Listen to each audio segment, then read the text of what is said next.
ሰላም ሰላም ውድና የተወደዳችሁ ፋፊቲው ቤተሰቦች እንደምን አላችሁ? በያላችሁበት የዓለም ዳርቻ ሰላማችሁ በዘት ይበል እያልን ዛሬም በአዲስና በትኩስ መተናል። ሐረግ ድራማ ክፍል 75 ተለቋል።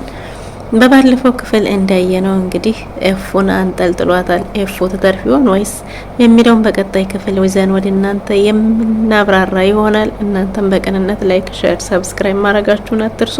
በርታታችሁ አይለየን እያልን ወደ ቀጣው ክፍል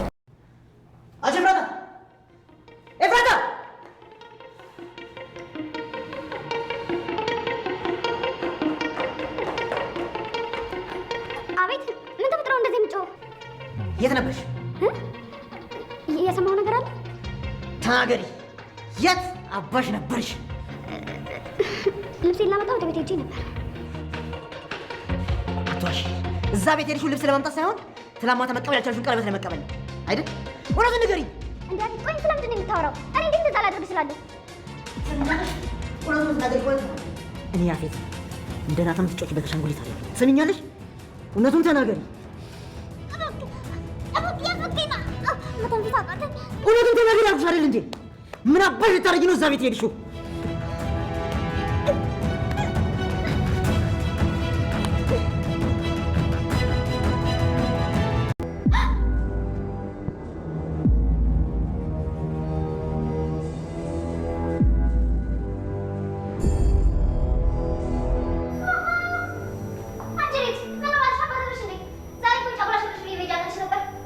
ነበር ግን ደግሞ ባለቤቴ ስራ ስለበዛበት የጫጉላ ቀናችንን ትንሽ አራዘም።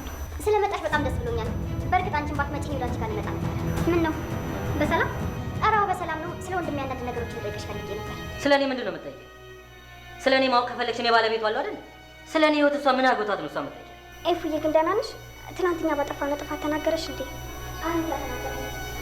ለማንኛውም አትደናገጡ። የመጣሁት ያለኝን እቃዎችን ልወስድ ነው።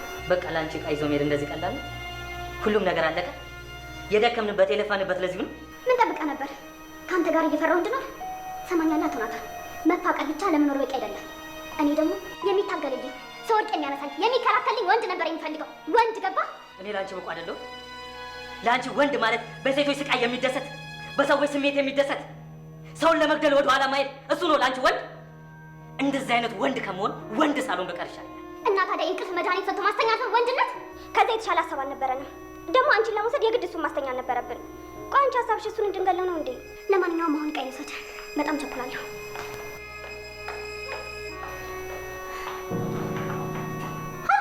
ከተናገሩ አይቀር እንዲህ ነው።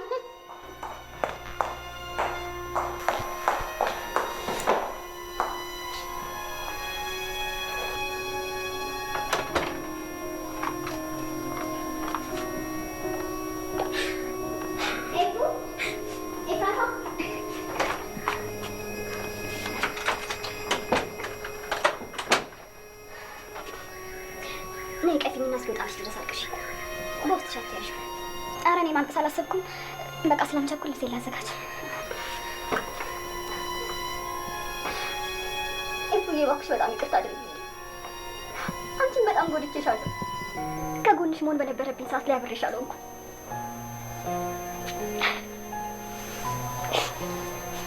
ምን እየተካሄደ ነው?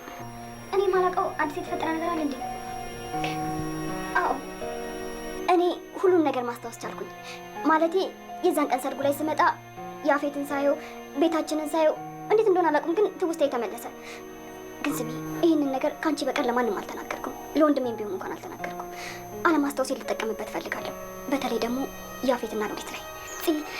አንቺ የምር ማስታወስ ቻልሽ? ሉሊት አንቺ ላይ ምን እንዳደረገችን ጭምር አንቺ መልሰሽ ልረሽ አይደለም አይደል? ሁሉንም ነገር ከመጀመሪያው ጀምረሽ አስታውሰሻል አይደል? አዎ፣ ግን እሱን ማለቴ የሉሊትን ነገር አንቺ እንዴት ልታውቂ ቻልሽ? አንቺ ነግረሽኝ ነበር። የሆነ ቀን ታች ተቀምጠን ሉሊትን ስታያት በጣም አሞሽ ነበር። ከዛ ምን እንዳደረግሽኝ እናውቃለሁ ብለሽ ጫውሽባት፣ ግን መልሰሽ ወደው የነገርሽኝ እናስታውሽውን ነገር ረሳሽ። እና አንቺ ለምን ዝም አልሽ? እውነቱን ለመናገር ስህተትም ቢሆን አንድ ነገር ልጠቀምበት አስቤ ነበር፣ ግን አልሆነም። በዚህ መሀል ያፌት ነገር መጣና ሁሉም ነገር አስጠላኝ።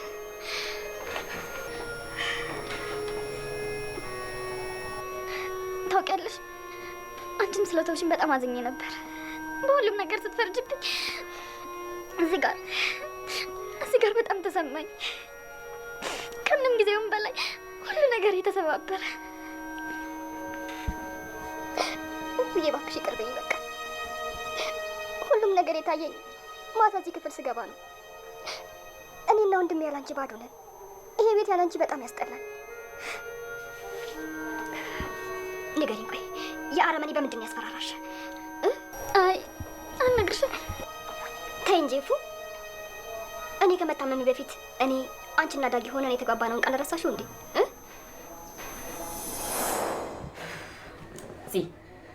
ኤፉ ማስቆም ከሆነ የሆነ ነገር በያት እንዴ። እኛ አደጋ ውስጥ እንዳገባ ስትል እኮ ሁሉም ነገር ብቻዋን እያደረገች ነው። ኤፉ ቆይ ምን ማለት ነው? ጠላትነት እኮ አንቺ ብቻ አይደለም አይደል? አባትሽን ገሏል፣ ወንድሜን በውሸት እስር ቤት አስገብቶታል፣ አስደብድቦታል፣ አንቺን አስደፍሮሻል። ያለንን ነገር ሁሉ በሱ ምክንያት አጥተናል። ቆይ ታዲያ ለምንድን ነው የግልጽ ጠላት አድርገሽ የምታዩ? እንደዛ አይደለም እኮ ዳጊ። የሆነ ነገር ቢሆን እናቱ ምን ያህል እንደምትሰበርና እንደምትጎዳ አስበሽዋል? አንቺም እንደዛው ትንሽ እንኳን ጭረት እንዳይነካሽ የሚፈልጉ ቤተሰቦች አሉሽ። አንቺስ ቆይ እኛ አንቺን ብናጣ ምን ጎዳ ይመስልሽ? የሚወድ ሲሆን እንደሌለ ነው የምታስቢው? ቆይ እህቴ ስልሽ ራሱ የውሸቴ ነው እንደሚመስልሽ? ባጣሽ በጣም እንደምጎዳ አልገባሽ? አዎ ዳጊ እውነቱን ነው። ቆይ ለምንድን ነው ማንም ሰው እንደማይወድሽና ሁሉም ሰው እንደማይፈልግሽ አድርገሽ የምታስቢው? ወንድሜ አንቺን ቢያጣ በህይወት የሚቆይ ይመስልሻል? አንቺ ካለሽ ምንም ነገር ቢመጣ ማለፍ ይችላል። ጥንካሬው አንቺ ነሽ። በአሁን ቃል ግቢልን። ምንም ቢሆን ጠላታችንን ተጋግዘን እናጠፋዋለን። የምናደርገውን ሁሉ ተነጋግረን የምናደርገው። በሉ እኔ ተስማምቻለሁ።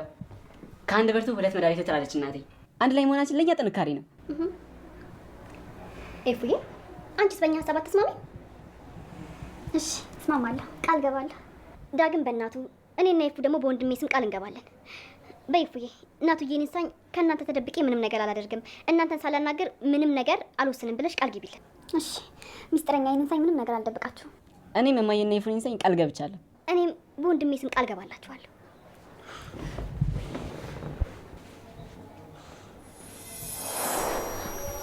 እናንቺም ታውቂ ነበር? አዎ ያኔ አንቺ ታግተሽ ነበረ። ከዛ ገኔ ወንድሜ ልታናገር ስትመጣ ወንድሜ ጮህባት። እንዳንቺ አይነት እናት ለእሱ አይገባትም ማለት። እኔም ማጽናንቻት ምን እንደሆነ ስጠይቃት ሁሉንም ነገር ነገረች። እሺ ናታንስ መቼ ነው ያወቀው? ለእሱ ዳግም ነው የነገረው። ያኔ አንቺም የታገትሽበት እሱ ደግሞ ከእስር ቤት የወጣበት ቀን ነበር። ዳግም ደውሎ ቤቱ እንዲመጣ ጠየቀው። ወንድሜም ሄደ። ከዛ ወንድሜ የዳግም ሁኔታ ሲያጠራጥረው ጊዜ ከአጋቶቹ ጋር ተመሳጥረ ጨረቃዬን ያሳጣኸኝ አንተ ነህ አለው። ከዛ በዛ ሰዓት ዳግምም እህቱ እንደሆንሽና የቀጠረሽም ደግሞ እሱ ሊነግርሽ እንደነበር ነገረው። ከዛ በኋላ የተፈጠረውን ሁሉም ነገር ሰምተሻል። ከዳግምና ከገነት ውጭ ያለውን ማለት ነው። ታውቂያለሽ። ኤፉ ወደ ቤት ተመልሳ ሙሉ ልብሷን ጠቀላላ ወደ ቤት ተመልሳለች። ነገር ግን ወደ ቤት በመጣችበት ሰዓት ልብሷን ልትወስድ በመጣችበት ጊዜ ሉሊት ቤት ውስጥ ስለነበረች ሉሊት የሆነና ያልሆነውን ነገር ለያፌት ሁሉንም ነገር ተናግራ ያልተፈጠረውን ሁሉ አቀነባብራ፣ ምክንያቱም የእሷ አላማ ኤፉን መበቀል ስለሆነ እንግዲህ የእሷ አንተ እዛ እያታለሉ ቀለበት ሊደረግ እንደነበረ ስታቅ ነበር ወይ? በዛ ላይ ደግሞ ቤት ዛሬ መታ የቀረ ፍቅሯን ከሱ ጋር ስትጫወት ነበርና ያላቸው መቀራረብ ባለትዳርም አትመስልም ብላ ቀድማ በሞላችሁ ምክንያት እንግዲህ ኤፉን ለአደጋ ታርጋታለች ማለት ነው። ሌላው እጅግ በጣም ደስ የሚለው ምንድነው ማስታወስ መቻሏ፣ በዛ ላይ ደግሞ ይቅርታ ጠይቃ ይቅርታዋንም ተቀብላት ኤፉ እጅግ በጣም ደስ ብሏቸው ያለውን ነገር በእንባ የታጀበ ቢሆንም ሲወያዩ ቆይተው እንግዲህ ምን እንዴት ተፈጠረ እንዴት እንዳስታወሰችና ነገሮች የተወሳሰቡትን ያለውን ነገር እስካልነገርሽ ድረስ ቃላችንን ረስታሽ እንዴ በሚል እና ኤፉ ወደ ክፍሏ ገብታ እንግዲህ በሯን ዘግታ እንደለመደችው ልታለቅስ ብትልም ከኋላ ተከትላ አይ ነይ ቀፊኝና አልቅሽ ስትላት አይ ማልቀስ አልፈለኩም ብትላትም መቀፍ አርጋት ከተላቀሱ በኋላ እንግዲህ ይቅርታ እኔ በህይወቴ አንድም ቀን ላንቺ መልካሙኛ አላውቅም፣ ሁሌ እንደበደልኩሽ ነው። ግን አንቺን አታን ደግሞ እኔና ወንድሜ መኖር አንችልም፣ ያላንቺ እኔና ወንድሜ ባዶ ነን ብላታለች። ነገር ግን ያው እንግዲህ የተፈጠረው ምንድነው አሁንም እየቀለድሽብኝ አይደለም አይደል ብትላትም አይ እየቀለደች እንዳልሆነና እዛ ቤት ባለችበት ሰዓት ያፌትን ስታዩና ነገሮች እዛ በነበረችበት ጊዜ ለማስታወስ እንደረዳት ከዛ ቤት እንዴት እንደሮጠው እንዳመለጡ ሳይቀር የተፈጠሩትን ነገሮች አንድ በአንድ እንዳስታወሰች ነገረቻት። እና ከዛም እንግዲህ እሷም ደግሞ ምን ሆና ምን ተፈጥሮ በምን ምክንያት እንደሆነ ሀሳቧን ቀይራ እሱን ያገባችው ጠይቃታለች።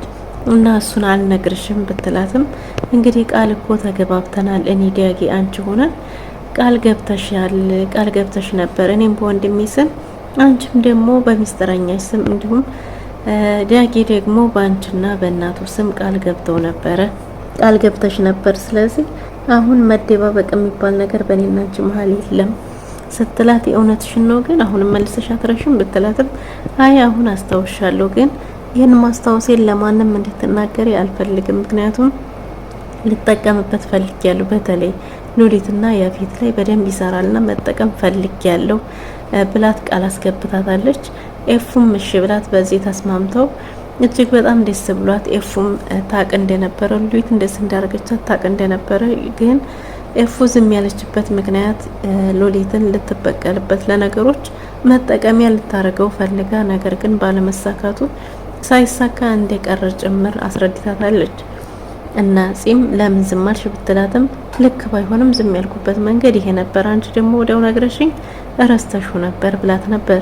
እናም እንግዲህ ያው ያለው ነገር ከዚህ በኋላ ነገሮችን አብረው መጋፈጥ እንዳለባቸው አብረው ማሸነፍ እንደሚችሉ እንደሚተጋገዙ ምንም ነገር የሚደባበቁት ነገር እንደሌለና ደግሞ ናታንም የተፈጠረው ነገር ለምን እንዳገባቸው ያፌትን ናታን ምን አድርጎ እንደሆነ ሁሉንም ነገር አስረድታታለች። ግን ሚስጥር በሁለታችን ለማንም የማይናገር ነው ብለው ሁሉንም ነገር አስረድታታለች። የመጨረሻ ጊዜያቸው ደግሞ የነበረው ከናታን ጋር እንደነበረ ደግሞ ያው ከናታንም ኤፉ እንዳረገዘችና ከዛም ደግሞ ናታን ይሄን ሁሉ እንደማያውቅ እንደማያስታውስ ያኔ ደግሞ ተደፍረሻል በሚል በማስመሰል እንጂ እንዳልተደፈረች ለባለ ሀብት ሊሸጧት አስበው ያው ከነ ሙሉ ክብሯ ሊሸጧት እያስማሟት እንደነበረ እና ምንም እንዳልሆነች ንጹህ እንደነበረች ሁሉ ጭምር ሁሉንም ሚስጥር አንድ ባንድ አውርታታለች። እንደው ቢረሳ ይሄን ይረሳል ወንድሜ እኮ ብላ የበለጠ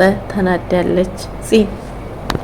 አሁን ላይ እጅግ በጣም አስገራሚ የሆነው ምንድነው የቤዛ ጉዳይ ነው። ቤዛ ከምን ጊዜውም የበለጠ ደግነትን እያካበተች ነው። የበለጠ ደግ የሆነች ነው። የበለጠ ሩህሩህ ነው። አሁን ላይ ለእህቷ መልካም እህት ለመሆን እየሞከረች ነውና ባለው ነገር ናታን ተስፋ እንዳይቆርጥና ውስጧ ላይ ሌላ ስሜት እንዳለ ከዚህ ጉዳይ ተጋፍቶ ነፃ ሊያወጣት እንደሚገባ ሁሌ እየጎተጎተችውና እየመከረችው ትገኛለች።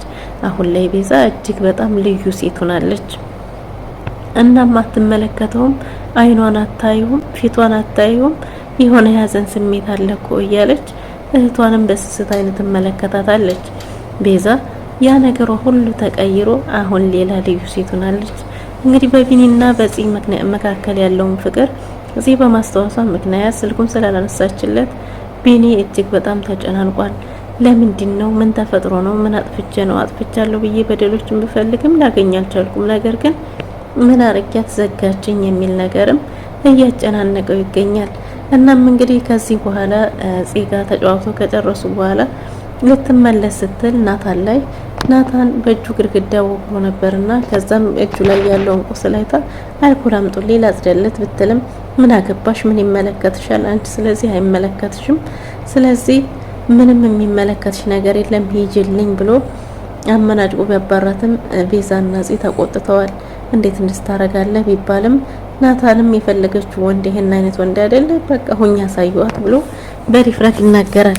ከዛም ፂ አንገቷን ደፍታም ቢሆን ኤፉ ወጣ ሄዳለች እና ቤዛም ሎሊትም ተከታትላ ከኋላ ሮጣ ተናግራ ያለውን ነገር ቤት ሄዳ ከናታን ጋር እንደነበሩ የቀራቸውን ፍቅር እንግዲህ ያው ሊያሳኩና የቀረውን ቀለበት ያልተሳካውን ቀለበት ልትቀበል እንደሄደች አድርጋ ሎሊት ነገሮችን ባቀነባበረችው ምክንያት እንግዲህ ኤፉ ላይ ትልቅ አደጋ አድርሷል አቶ ያፌት። ለዛሬ የነበረን ቆይታ ይህን ይመስል ነበረ። ቀጣውን በቀጣይ ክፍል ይዘን እስከምንመጣ ድረስ ቸር ሰንብቱ።